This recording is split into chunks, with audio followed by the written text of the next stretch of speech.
आगे बढ़ते हैं, इधर मशहूर सयाहती मुकाम गुलमर्ग की बात करते हैं, जहां सरमा के करीब आते ही सयाह भी इस खूबसूरत इलाके की तरफ रुख करते हैं।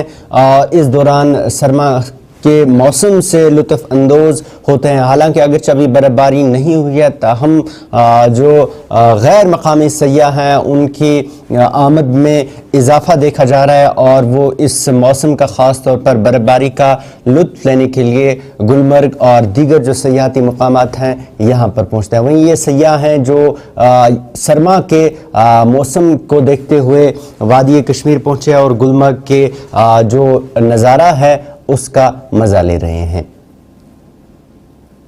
बहुत बढ़िया लगा, बहुत एंजॉय किया। पहली बार आए हैं तो और भी लगा, मतलब यूनिक टाइप एंजॉय किया। बहुत ही सब बढ़िया है, सब यहाँ के ही, हम भी यहाँ के वैसा फील करवाते हैं। मतलब ये है कि जो सोचते हैं वैसा है नहीं, मतलब यहाँ के लोग और सब बढ़िया है। हाँ, आना चाहिए कश्मीर, डरना नहीं चाहिए। मतलब यहाँ हमारा जो पर्यटक टूरिज्म का जो प्रोजेक्ट है उसमें आए थे हमारे साथ।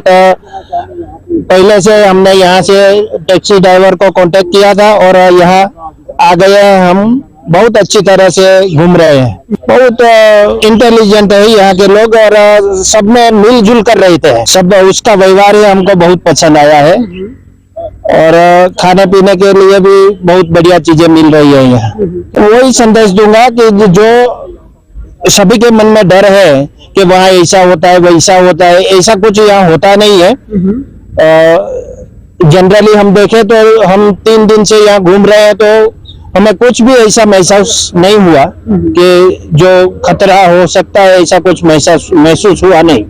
मैं तो बोलूँगा ये कश्मीर जो है वो इंडिया का स्वर्ग है, तो यहाँ सभी को एक बार तो आना जरूरी बनता है, तभी यहाँ का वातावरण से वो वाकिफ हो सकता है।